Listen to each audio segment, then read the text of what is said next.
This one is the third part of the electrochemistry. In previous video we discussed the Nernst equation. There are so many applications of the Nernst equation. Some applications of the Nernst equation we will discuss in this video. Like first we calculate the work done. तो किसी cell का work done क्या होता है? Work done in any galvanic cell is the decrease in its free energy.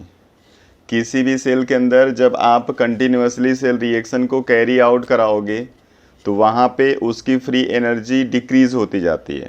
इसलिए जो work done होगा उसको हमेशा हम बोलते हैं डिक्रीज इन फ्री एनर्जी, इसलिए वो माइनस डेल्टा जी के बराबर होता है.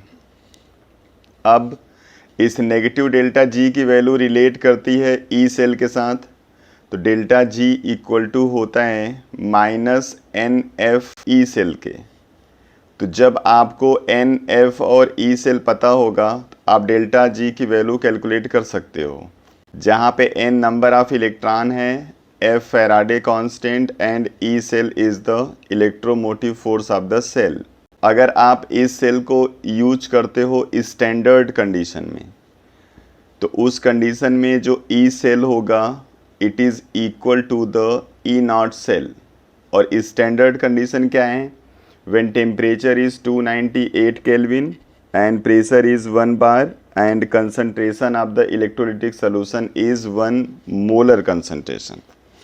तो उस कंडीशन में आप डेल्टा जी की जगह कैलकुलेट कर लेते हो delta G not and it is equal to minus N F E not cell.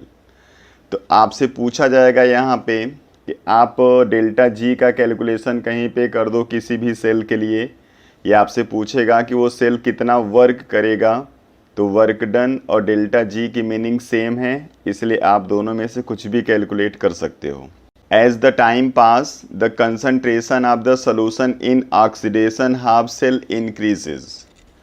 तो वहाँ पे कंसंट्रेशन क्यों बढ़ता जाएगा? Because after reaction the metal oxidize and it is added into the solution and in the reduction half cell the concentration continuously decreases because the metal after reduction converted into the metallic solid and it is deposited over the cathode. So a stage comes when electrode potential of both the cells become equal. तो यहाँ पे क्या होगा, जब reaction continue चलता रहेगा तो एक ऐसी स्टेज आ जाएगी कि ऑक्सीडेशन हाफ सेल और रिडक्शन हाफ सेल के अंदर जो पोटेंशियल होगा वो सेम हो जाएगा. और जैसे पोटेंशियल सेम हो जाएगा तो उस कंडीशन में फिर क्या होगा, जो इलेक्ट्रॉन का फ्लो है वो रुक जाएगा. और जैसे इलेक्ट्रॉन का फ्लो रुकेगा तो करंट का फ्लो रुक जाएगा. इसलिए उस कंडीशन में ई सेल हो जाता है जीरो. और जैसे ही ई सेल या ई एम एफ जीरो हो जाएगा तो वहाँ पे डेल्टा जी की वैल्यू भी जीरो हो जाएगी. मीन्स यहाँ पे आप ई सेल की 3 अलग अलग वैल्यू को डिस्कस कर सकते हो. तो जब पहली कंडीशन है ई सेल की वैल्यू बड़ी होगी जीरो से, मीन्स ई सेल की वैल्यू होगी पॉजिटिव. तो अगर यहाँ पे ई सेल की वैल्यू आप पॉजिटिव यूज करोगे तो आपको रिजल्ट हमेशा नेगेटिव मिलता रहेगा. और जब तक डेल्टा जी की वैल्यू नेगेटिव मिलती रहेगी तो जो प्रोसेस होगा हमेशा स्पॉन्टेनियस होगा. मतलब जो सेल होगा वो कंटिन्यूसली वर्क करता रहेगा एज इट इज़. दूसरी कंडीशन है अगर ई सेल की वैल्यू आप कर देते हो जीरो से कम, मीन्स नेगेटिव. तो यहाँ पे नेगेटिव साइन फार्मूला में पहले से यूज हुआ है. अगर ई सेल की वैल्यू नेगेटिव आ जाएगी तो ये दोनों नेगेटिव वैल्यू मिल के हो जाएंगे पॉजिटिव. और जैसे ये रिज़ल्ट पॉजिटिव होगा तो डेल्टा जी जब पॉजिटिव होता है तो वो रिएक्शन नॉन स्पॉन्टेनियस होता है. मीन्स इस सेल के अंदर जो रिएक्शन होगा वो नॉन स्पॉन्टेनियस हो जाएगा, मतलब वो रिएक्शन होगा ही नहीं, इसलिए सेल वहाँ पे काम नहीं करेगा. तीसरा कंडीशन है जब हम ई सेल की वैल्यू कर देंगे ज़ीरो. तो जैसे ई सेल की वैल्यू ज़ीरो हो जाती है तो उस कंडीशन में डेल्टा जी की वैल्यू हो जाती है ज़ीरो.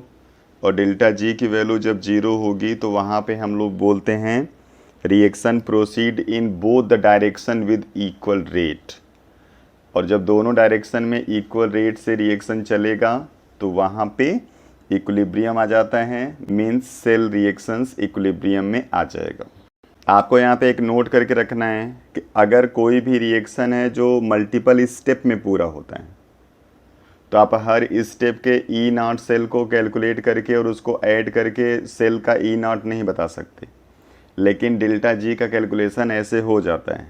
तो ओवरऑल रिएक्शन के लिए जो डेल्टा जी नॉट का कैलकुलेशन होगा वो उनके अलग अलग स्टेप में जो डेल्टा जी नॉट का कैलकुलेशन होगा उसके सम के बराबर होता है।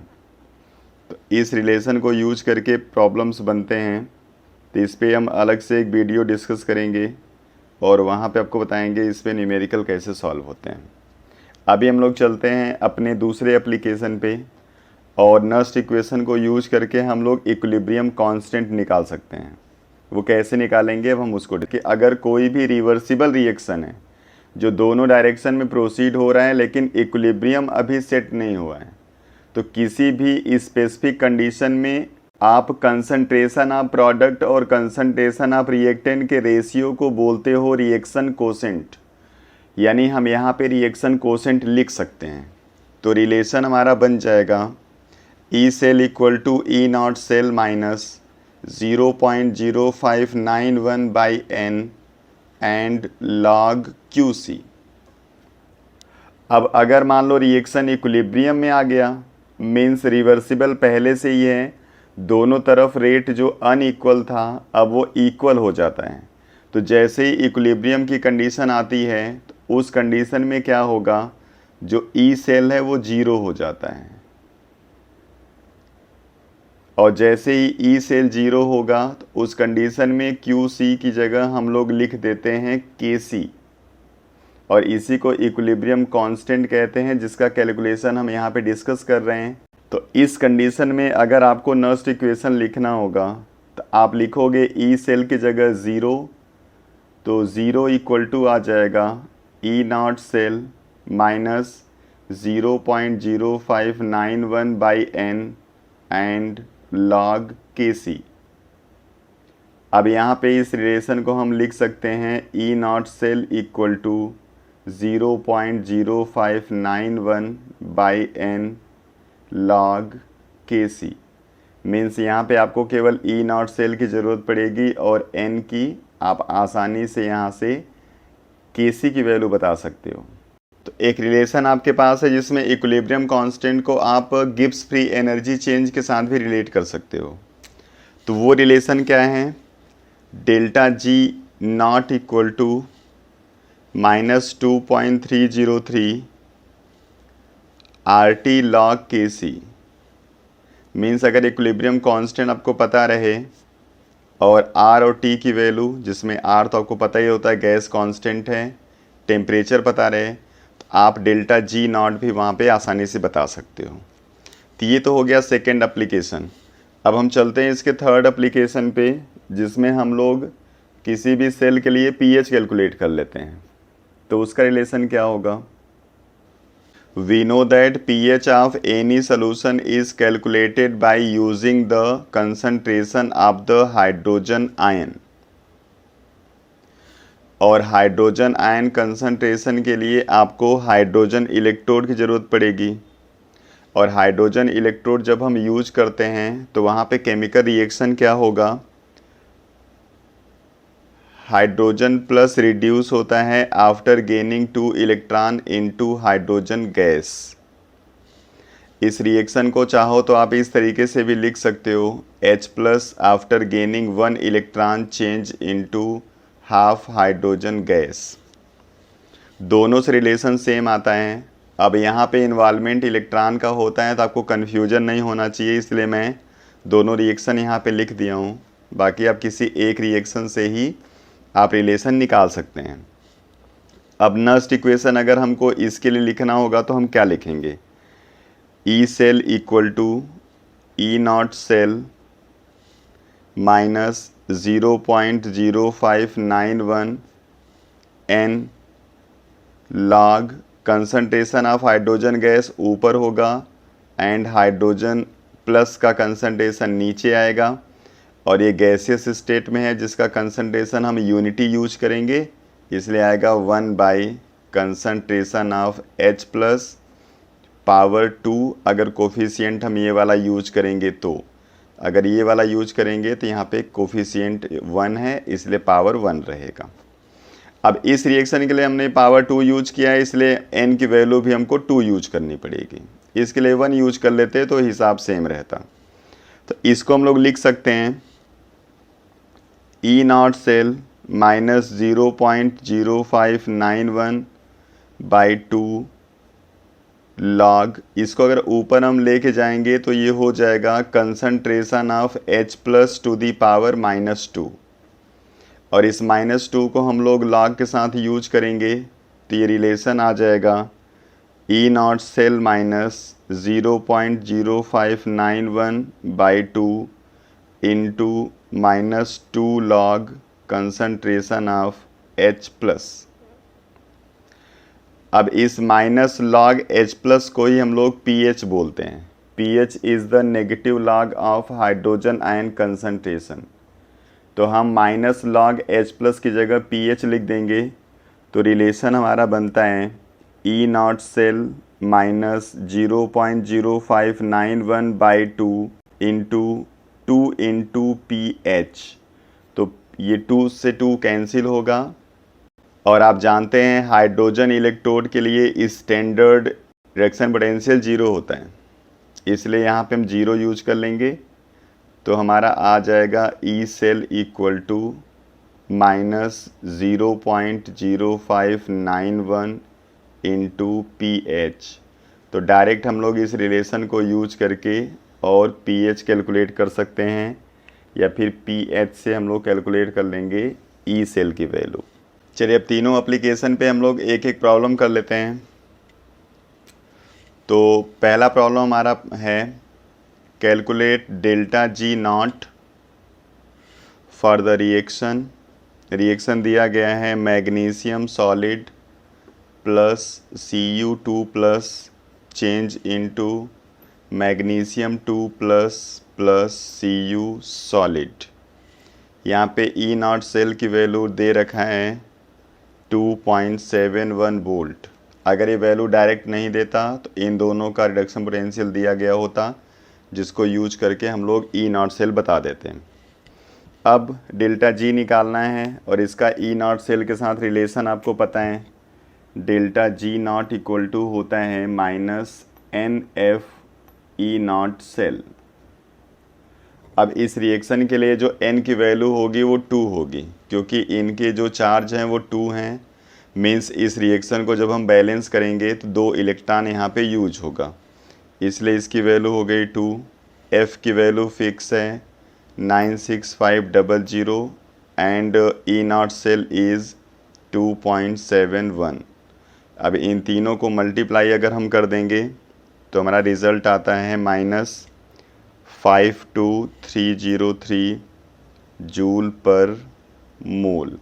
अगर इसको आप किलो जूल में लिखना चाहते हैं तो इसका आंसर आ जाएगा -52.303 किलो जूल पर मोल। तो इस तरीके से आप डेल्टा G नॉट को कैलकुलेट कर सकते हो जब आपको E0 सेल दिया जाएगा। चलिए सेकेंड एप्लीकेशन पे प्रॉब्लम देखते हैं। यहाँ पे एक रिएक्शन दिया गया है Fe2 plus Ag plus change into Fe3 plus Ag solid. यहाँ पे E0 की वैल्यू दिया गया है Ag प्लस के लिए 0.80 and E0 for Fe3 plus to Fe2 plus equal to 0.77। अब यहाँ पे Fe2 plus to Fe3 plus ये ऑक्सीडेशन हो रहा है, मतलब ये एनोड होगा। तो ये आपका होगा एनोड का रिडक्शन पोटेंशियल, ये कैथोड का। तो अगर यहाँ से हमको E0 सेल बताना होगा तो हम लोग लिख लेंगे 0.8 माइनस 0.77। तो आंसर आ जाएगा ये 0.03 वोल्ट। अब हम लोग जानते हैं कि इक्विलिब्रियम कांस्टेंट का रिलेशन क्या है E0 सेल के साथ।